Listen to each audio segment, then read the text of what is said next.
ဟုတ်ကဲ့ပါအဲ့ဒါဆိုရင်တော့ကျေတို့ဒီမှာစပြီးခေါင်းစဉ်စဖတ်မယ်နော် 한국에서 알뜰하게 산피폰을 구입하는 팁. 한국에서 코리아마 알뜰하게 취지다단에 산피폰 상수라자로 상화로 묘라 필수라자라 루에다버 필요하다 폼가자 비시버너 에러 니진 버와마 루에데 비시로 받아들여 루야바래 제 니진 동니에 루구 루에데 비시리버 디로 비시리고 구입하는 팁 외에 애장규제 tip ကတော့ TIB tip ကိုပြောတာဖြစ်တယ်ပေါ့နော်အကြံပြုချက်လေးတွေအဲဒီလိုမြင်လိုက်လို့မယ်ဆိုရင်တော့ဈေးချွတ်ချွတ်နဲ့ဝယ်လို့ရနိုင်တယ်ဆိုပြီးပြောတာအရှင်မတော်တော်များများပေါ့နော်ခြေလို့ဆိုလည်းလိုက်ရှာပြီးတော့ဝယ်ရတယ်ဈေးဘယ်လိုချိုးလဲပစ္စည်း quality ကတော့ဒီတိုင်းပဲဘယ်လိုတွေဝယ်လို့ရလဲပေါ့နော်ချွေတာလို့ရမလဲဆိုရင်နီလန်နေပေါ့နော်ဒီနီလန်တွေကိုပြပေးမှာဖြစ်တယ်တဲ့ပထမတစ်ပိုက်လေးတော့ကြည့်အောင်ပထမတစ်ပိုက်ကကြတော့ 대형 마트에서는 종종 1+1 2+1 ဒီမှာခဏဖြတ်လိုက်မယ်နော်대형마트가 대형과 찌말라라 마트ဆိုတာ MART ကိုသူကငွေသက်စကလုံးယူထားတာဖြစ်ပါတယ်ကြီးမားလာတဲ့ဈေးကြီးမားလာတဲ့ဈေးဆိုတာခြေတို့မြင်တာအောင်ပြောရမယ်ဆိုရင်ဒီမှာဆိုရင် macro လား macro မှာဆိုရင်ဈေးချွတ်ချွတ်နဲ့ခြေတို့ညံ့ညံ့ဆော့ဆော့ဝယ်လို့ရတယ်အဲ့လိုမျိုး mark တွေကို대형 mark လို့ပြောတာဖြစ်ပါတယ်အဲ့တော့ကြီးမားလာတဲ့ဈေးလို့ပဲဘာသာပြန်လိုက်မယ်เนาะဈေးဒါမှမဟုတ်ကုန်တိုက်ပေါ့เนาะဒီကုန်တိုက်တွေမှာဂျုံဂျုံကကြတော့ခြေကြူကြားပါကြိုကြားဆိုတာအမြဲတမ်းလုပ်ပေးတာတော့မဟုတ်ဘူးဒါရန်ဖန်ရန်ခါလုပ်တဲ့ဆိုရက်အထိပ္ပယ်မျိုးပေါ့နော်ကြိုကြား1+1 1+1နေပြီးရင်ပြီးမယ်ဒါမှမဟုတ်2+1ပြီးမယ်တဲ့တိုနွန်ဆိုတာနောက်ထပ်ထပ်ပြီးတော့ဂျူမာတစ်ကပိတ်ရက်မှာအထူး price နဲ့thứcဆိုတာထူးကြတာခါဆိုတာ price ကိုပြောတာဈေးနှုန်းကိုပြောတာဖြစ်ပါတယ်အဲ့တော့အထူးဈေးနှုန်းနဲ့ရောင်းချခြင်းပေါ့ရောင်ချခြင်းကဲ့သို့သောတဲ့ 같은 ကဲ့သို့သောဟာရန်စာတော့ရော်တော့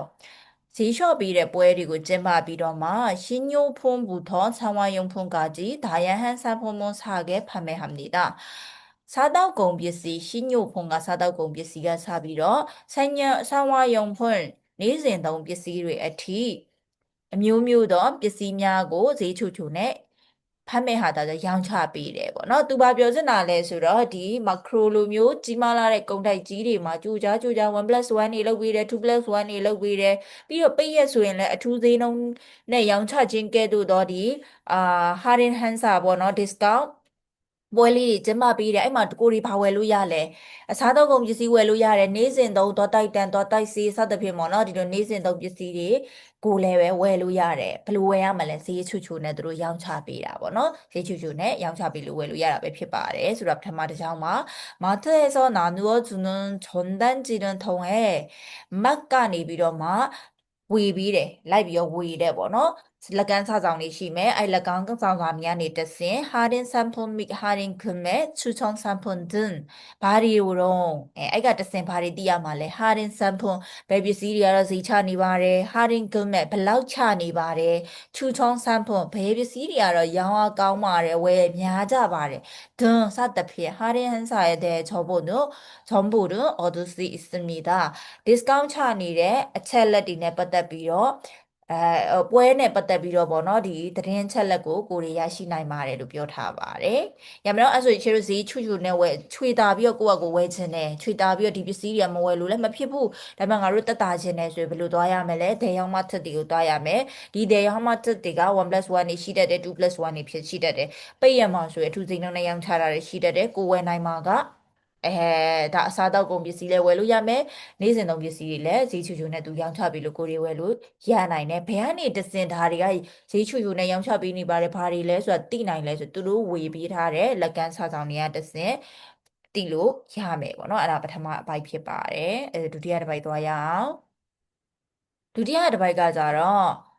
온라인 쇼핑몰은 통해서도 래 온라인 쇼핑몰မှာတဆင့်လဲပဲအဲဆွနာဒါလေးတွေပြောဖို့မိသွားတယ်ပေါ့နော်ဒီဟာလေးကဥဒူထုံးရဲ့ဆိုတဲ့တရားလေးဖြစ်ပါတယ်ဒါလေးကတော့ဒီထဲမှာတော့ပတ်ဝန်းပတ်တူထဲမှာတော့မပါဘူးပေါ့နော်ဒါပေမဲ့ချေတို့ကိုယ့်ကိုပြန်နေလေ့လာမှာပေါ့နော်လေ့လာတဲ့အခါမှာမှတဆင့်ဆိုပြီးတော့တဆင့်ဒီကနေပြီးတော့ကိုတီးလိုက်တဲ့ဥပမာထားလိုက်ပါတော့သတင်းတစ်ခုကြားတယ်ဘသူစီကနေကြားဘယ်ကနေကြားတာလဲဆိုတော့တဆင့်ခံနေရရှိတယ်ဓာတ်ရိုက်မဟုတ်ဘဲနဲ့ပေါ့ TV ကနေတဆင့်ကြားတာလားတငယ်ချင်းစီကကြားတာလားစသဖြင့်ပေါ့နော်ဘယ်ကနေတဆင့်ကိုစီကို ကိုရောက်လာတာလဲဆိုရပုံစံမျိုးပေါ့နော်အဲ့ဒါဥရုထုံးဟဲနဲ့သုံးပါတယ်အသက်ပါရင်တော့ပါဒီမှာ shopping mall ကအသက်ပါလို့ဥရုနဲ့သုံးထားတယ်ကြီးဂျွန်တန်ကြီးမှာအသက်မပါလို့ရုနဲ့သုံးထားပါတယ်ဥရုထုံးဟဲဆိုပြီးတော့သုံးပြပါတယ်အဲ့တော့ဒါမှတစ်စင်းဖြစ်ပါတယ်ဒုတိယပိုက်လေးကိုပြန်ဆက်ပါမယ် online shopping mall မှာတဆင်လဲပဲဒူဆိုတော့လဲပဲစမ်းဖီပုံပုံစားခဲ့ခုမဲဟာစီစမီတာစမ်းဖီပုံစနာပြောခဲ့ပြီးသားပါနေ့စဉ်ဘဝမှာလိုအပ်တဲ့ပစ္စည်းတွေပေါ့နော်ဈေးချူချူနဲ့ဝယ်ရရှိနိုင်ပါတယ်ခုမဲကဝယ်တာပါစားတာနဲ့အတူတူပါပဲဝယ်နိုင်ပါတယ် online shopping mall 에서 는 online shopping mall 말어 정기적으로 하이 행사를 하거나 할인 쿠폰을 제공합니다. 정기적으로 재료가 뽕만 앞에 뭐너 뽕만 앞에 너 할인 행사 수래ဒီ discount ပေးတဲ့ပွဲတွေကိုလုပ်ပေးတာမျိုးဖြစ်ဖြစ် short ဈေးပေးတဲ့ပွဲ short ပေးတဲ့ပွဲတွေလုပ်တာပဲဖြစ်ဖြစ် short ပေးတဲ့ coupon လေးတွေပေါ့နော် coupon လေးတွေပေးတာမျိုးလေးလည်းပဲလုပ်လေးရှိကြပါတယ်တဲ့ဤတော့ဟွာယုံဟာရောအဲ့ဒီက coupon တွေ short ပေးတဲ့ hansa တွေကနေတဆင့်ပေါ့နော်အပွဲတွေအခမ်းအနားတွေကတဆင့်တဲ့အဲ့ဒါတွေကနေပြီးအဲ့ဒါတွေကိုပေါ့အသုံးပြုပြီးတော့ပေါ့နော်특정 상품은 사게 구매하거나 특정 특ကတော့အထူးဂျောင်းကတတ်မှတ်ထားတာအဲ့တော့အထူးတတ်မှတ်ထားတဲ့ပစ္စည်းတွေကိုဈေးချိုချိုနဲ့ဝယ်ယူတာပဲဖြစ်ဖြစ်추가 할인은 받을 수 있습니다. ထပ်တိုး discount တွေပေါ့နော်ထပ်တိုး short ဈေးတွေကိုလည်းရရှိနိုင်ပါသေးတယ်တဲ့ပုံမှန်ထားလိုက်ပါတော့ share တို့ကဒီ harden hansa လုံနေတယ်ပဲထားပါတော့အဲ့ဒီအချိန်မှာဒီ share စီသွားဝယ်မယ်အဲ့တော့သူ short ပေးတဲ့ဈေးနှုန်းကိုလည်းကိုကရမယ်ပြီးရင်ကိုကိုဝေထားတဲ့ coupon ကလည်းလက်ထဲမှာရှိနေရဆိုရင်ထပ်တိုး discount လည်းရအောင် discount ပေါ်မှာ discount တော့ထပ်မယ်ပေါ့နော်ထပ်တိုး discount လည်းပဲသူက plus ပေါ့နော်ချူကဆိုထပ်တိုးတာထပ်တိုး discount လည်းပဲရနိုင်ပါသေးတယ်ဆိုပြီးတော့မှပြောထားပါတယ်ဒီရှေ့ဟာတွေကိုအသုံးပြုပြီးတော့မှသူတို့သတ်မှတ်ထားတဲ့ပစ္စည်းတွေကိုဈေးချူချူနဲ့ဝယ်လို့ရမယ်ထပ်ပေါင်းပြီးတော့မှထပ်ပြီးတော့ discount ရနိုင်သေးတဲ့အရာတွေလည်းရှိနိုင်သေးတယ်ပေါ့နော်ဒါကိုပြောထားတာဖြစ်ပါတယ်ညမတော့ဒုတိယပိုင်းက online shopping ကဝယ်လို့ရမယ် online shopping ဆိုရင်ပုံမှန်အားဖြင့်သူတို့ discount ချတဲ့ပွဲတွေလုပ်ပြီးတယ် coupon တွေဝေပြီးတယ်အဲ့ကနေသစင်လဲပဲအဲ့ဒါတွေကိုအသုံးပြုပြီးတော့လဲပဲသူတို့သတ်မှတ်ထားအထူးသတ်မှတ်ထားတဲ့ပစ္စည်းတွေကိုဈေးချွတ်ချိုနဲ့ချွေတာပြီးတော့ဝယ်နိုင်သေးတယ်ထပ်ပေါင်းချော့ဈေးတွေလည်းရနိုင်သေးတယ်အဲ့ဒါဒုတိယပိုက်ပါတတိယပိုက်ကိုဆက်သွားပါမယ်ခြေတို့2နေရာရှိပြီเนาะပထမတစ်နေရာကကြတော့ဒီမခရိုတို့လိုပေါ့နော်ကြီးမားတဲ့ကုန်တိုက်တွေမှာသွားပြီးတော့ဝယ်လို့ရတယ်လက်ကမ်းစာဆောင်တွေကတီးလို့ရမယ်ဘာတွေဝယ်လို့ရမယ်ဒုတိယ online shopping mall ကနေသွားဝယ်လို့ရမယ်နော်အဲ့တော့ပုံမှန်လေးပုံမှန်လုပ်ပေးတာမျိုးရှိတယ် shop ပေးတာမျိုးရှိတယ်ပြီးတော့လို့ရှိရင် coupon တွေပေးထားတယ်အဲ့ကနေတစ်စင်ချေတို့ကသတ်မှတ်ထားတဲ့အရာတွေကိုဈေးချူချူနဲ့သွားဝယ်လို့ရမယ်ထပ်တိုးတွေ discount တွေရနိုင်မယ်အဲ့ဒါဒုတိယအပိုင်းတတိယအပိုင်းကじゃတူဟန်နဲ့နောက်ထပ်ရှိသေးတယ်တဲ့ဘယ်ကနေသွားပြီးတော့ဝယ်ရမလဲဆို당근과같은 당근ကတော့သူ့ရဲ့မူရင်းမီနင်းကတော့ပုံလာဥနီပေါ့နော်ဒါပေမဲ့ဒီနေရာမှာကျတော့နာမည်ပဲယူထားတာဖြစ်ပါတယ်ဥမာထားလိုက်ပါတော့ရှယ်တို့အာဂျမကင်ချီပဲထားပါတော့အတော်ကြီးကင်ချီတော့မဟုတ်ဘူးလေအတော်ကြီးဆိုတဲ့နာမည်ကိုယူထားပြီးတော့ကင်ချီကိုပြောထားတာပေါ့နော်အာဂျမကင်ချီအဲ့လိုမျိုးပြောတဲ့အတိုင်းပဲဒီမှာလည်းပဲ Dangon application ပေါ့နော်ဒါ application လေးဖြစ်ပါတယ် platform ပေါ့နော် application လေးဖြစ်ပါတယ် Dangon application နာမည်က Dangon မှာကဲသို့တော်လို့ပြောတော့သူတို့မျိုး application တွေအခြားလဲရှိအောင်မဲ့ပေါ့နော်level မှာပါတဲ့ဒီ중국 거래 플랫폼 고래ဆိုပြီးတော့အဲ့နာမည်လေးနဲ့လည်းရှိပါသေးတယ်고래ဆိုတာပုံမှန်ဆိုဝေလငါကိုပြောတာပေါ့နော်ဝေလငါပါအဲ့ဒါကိုမှဒီမှာကျတော့ဝေလငါဆိုတဲ့အဓိပ္ပာယ်မျိုးယူမှာမဟုတ်ဘဲနဲ့ဒီကဝေလငါတစ်စိတ်လေးပေါ့နော်ဝေလငါ application လေးပေါ့နော်ဒီလိုမျိုးကိုယူတာဖြစ်ပါတယ်အဲ့တော့ဒီမှာလည်းပဲအလားတူပါပဲခြေတို့ကမုံလာဦးနီပုံစံလေးပါတဲ့ application ကိုပြောတာပါအဲ့လိုမျိုး application ကဲ့သို့သော중국 거래 플랫폼을 통해서도တဲ့ဂျုံကုန်ကကြတော့စကန်ဟန်ကိုပြောတာပါစကန်ဟန်ဆိုချေတို့တပတ်ရစ်ပေါ့တုံးပြီးသားဟာပေါ့နော်တပတ်ရစ်ခေါ်တယ်ဆိုတာရောင်းဝယ်တာရောင်းလဲရတယ်ဝယ်လဲရတယ်အရောင်းဝယ်တာပေါ့နော်ရောင်းဝယ်တယ်ပလက်ဖောင်းမှတဆင်လဲပဲခဏတော့ဥရုထုံးဝယ်ပဲပြန်လာပါတယ်မှတဆင်လဲပဲစမ်ဖီဖို့မွန်စာကေကူဟာစတူ있습니다. 산피폰ဆိုတဲ့နေစဉ်ပေါ်မှာလွယ်တဲ့ပစ္စည်းတွေကိုဈေးချူချူနဲ့ဂူဟာစုအီတာဆိုတာဝယ်ယူနိုင်ပါတယ်ရှာနိုင်ပါတယ်ပေါ့နော်သူ့ရဲ့မူရင်းကဂူဟာသားရှာတာပေါ့ဒီနောက်မှာကျတော့ရှာနိုင်ပါတယ်ဆိုတာတဲ့ဝယ်နိုင်ပါတယ်ပေါ့နော်다른 사람들이 더 이상 사용하지 않는 생활용품뿐만 아니라အခြားသူတွေဒီထက်ထပ်ပြီးတော့မှ더 이상ဒီထက်ထပ်ပြီး사용하지 않는အသုံးမပြုတော့တဲ့생활용품နေစဉ်သုံးပစ္စည်း뿐만 아니라 다음에가 뿐만 아니라 재료가 ဒီဟာဒါမကောက်အခြားအရာတွေပါရှိသေးတယ်လို့ထပ်ပေါင်းပြောခြင်းတုံးတဲ့တရားဖြစ်ပါတယ်ဒါလေးကတော့ပတ်တူထဲမှာပါတယ်ပေါ့နော်ဒါတွေကမကပဲနဲ့가전제품 가구의 이르기까지 다양한 물건을 살 수 있습니다. 가전제품 ဆိုတဲ့အိမ်သုံးလျှပ်စစ်ပစ္စည်း가구ပရိဘောဂပစ္စည်း 이르다 ဆိုရောက်တာအဲ့ဒါတွေထိအောင်ရောက်သည့်အထိအောင်တဲ့다양한 물건မျိုးမျိုးသောပစ္စည်းတွေကိုလည်းဝယ်နိုင်ခြင်းဖြစ်ပါတယ်တဲ့ဆိုပြီးတော့ပြောထားပါတယ်ပြီးတော့ဆက်ပြောတဲ့ 이러한 중고 거래 플랫폼은 통하여 ဒီလိုမျိုးတပတ်ရဲ့ရောင်းဝယ်ဖောက်ကားတဲ့ပလက်ဖောင်းမှတစ်ဆင့်လာပြန်ပြီမှတစ်ဆင့်ဒါလေးကိုပဲ၄ခါလောက်တွေ့နေရပြီเนาะအပေါ်မှာလည်းနှစ်ခါတွေ့ခဲ့တယ်ဒီမှာလည်းနှစ်ခါတွေ့တယ်အဲဒီထုံးဟာယောကတကယ်တော့ထုံးဟဲနဲ့အတူတူပဲဖြစ်ပါတယ်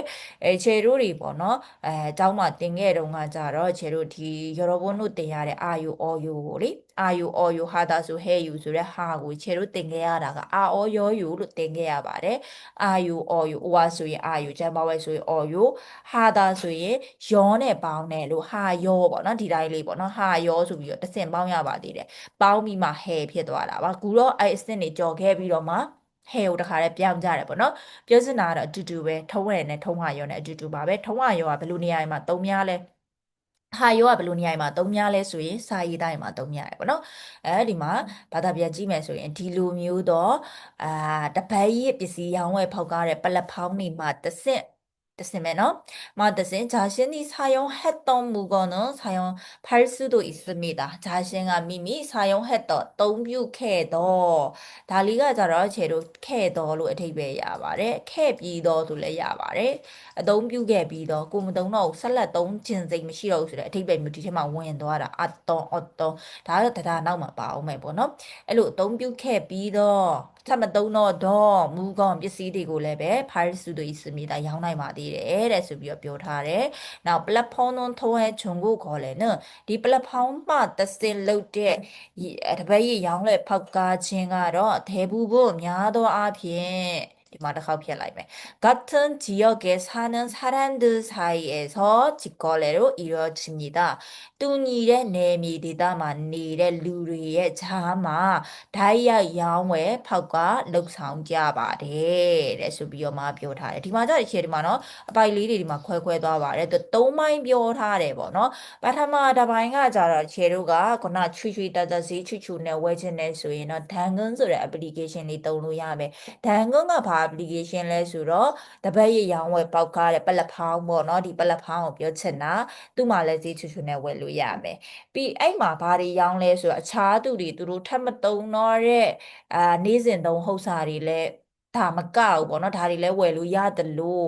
ဒီအိမ်သုံးလျှပ်စစ်ပစ္စည်းတွေဒါမှမဟုတ်ရင်ဒီအိမ်အောင်ပရိဘောဂပစ္စည်းတွေပေါ့နော် ဒါတွေအားလုံးကိုဝယ်နိုင်တယ်ဆိုတာတစ်ပိုင်း ညမလား 당근 သုံးမယ် 당근ကတပတ်ရဲ့ပစ္စည်းရောင်းတဲ့ ပလက်ဖောင်းဖြစ်တယ် အဲ့ပလက်ဖောင်းမှာသူများတွေမသုံးတော့တဲ့ပစ္စည်း 3မျိုးပေါ့ ဒီမှာ 3မျိုးပြောထားရပေါ့နော် အဲ့ဒါတွေကိုဝယ်လို့ရတယ်ဆိုတာတစ်ချက် အဲ့ဒါလည်းပြီးတော့အဲ့ဟာပဲအဲ့က ပလက်ဖောင်းမှာပဲကိုမသုံးတော့တဲ့ကိုသုံးခြင်းစိတ်မရှိတော့ဘူးကိုသုံးပြုခဲ့ပြီးရဲ့ဟုတ်စာတွေကိုပြန်ရောင်းလို့ရတယ်နှစ်ချက် အဲ့ဒါလည်းပြီးတော့ဒီပလက်ဖောင်းကပဲနော် ဒီပလက်ဖောင်းကြီးကနေပြီးတော့မှများသောအားဖြင့်လှုပ်ဆောင်ကြတာ ဒီလိုရောင်းလို့လည်းရတယ် ဝယ်လို့လည်းရတယ် ဟုတ်ပြီ အဲ့ရောင်းဝယ်တွေဘယ်လိုလုပ်ကြလဲဆိုရင် တူညီတဲ့နယ်မြေဒေသမှာချိန်ပြီးတော့ပေါ့နော် အပြင်မှာဓာတ်ရိုက်ရောင်းဝယ်တယ် ဓာတ်ရိုက်ရောင်းဝယ်ဖောက်ကားမှုအများဆုံးလုပ်တယ်ဆိုပြီးတော့ 3ချက်ကိုပြီးသွားတာဖြစ်ပါတယ် ဒီလောက်ဆိုရင်တော့နည်းနည်းနားလည်သဘောပေါက်လောက်ပြီလို့တော့ထင်ပါတယ် ပြန်ပြောမယ်ဆိုရင်ခြေတို့ကဒီကိုရီးယားမှာပေါ့နော် ချွေချွေတတနဲ့ပစ္စည်းတွေဝယ်ခြင်းနဲ့ဆိုရင် ချွေတာခြင်းလို့လိုက်ချပြီးတော့ဝယ်မယ်ဆိုရင် ပထမ market အကြီးတွေကိုသွားပြီးတော့ဝယ်လို့ရမယ်ဆိုတဲ့အကြောင်း ဒုတိယက online shopping mall တွေကနေပြီးလိုက်ရှာပြီးတော့မှဝယ်လို့ရမယ်ဆိုတဲ့အကြောင်း တတိယတစ်ချက်ကကြတော့ 당근 လိုမျိုးပေါ့နော် တပတ်ရဲ့ပစ္စည်းရောင်းဝယ်တဲ့ ပလက်ဖောင်းတွေကတဆင့်ဝယ်လို့ရတယ် ဝယ်နေမကောက် သူကတော့ကိုကပါပြန်ရောင်းလို့ရတယ် ဓာတ်ရိုက်တွေရောင်းကြတယ်ဆိုတဲ့အကြောင်းကို သုံးပိုင်းသုံးစားခွဲပြီးတော့ပြောသွားတာပဲဖြစ်ပါတယ် ဟုတ်ကဲ့ပါ အဲ့တော့ဒီထဲက meaning လေးတွေတရားလေးတွေပေါ့နော် ဒါလေးတွေကိုအမှဖြေဖို့ပေးထားပါတယ် ခုနလည်းဘာသာပြန်ပြီးပြပေးထားတယ်ဆိုတော့ ဒါလေးတွေကိုလိုက်ပြီးတော့မှတစ်ခေါက်လောက်ကိုဘယ်လောက်ရလဲစမ်းပြီးတော့ဖြေကြည့်ကြပါပေါ့နော် ဟုတ်ကဲ့ပါ အဲ့ဒါဆိုရင်တော့ဒီခြေတို့ day 3မှာထပ်ပြီးတော့တွေ့ပါမယ် bye bye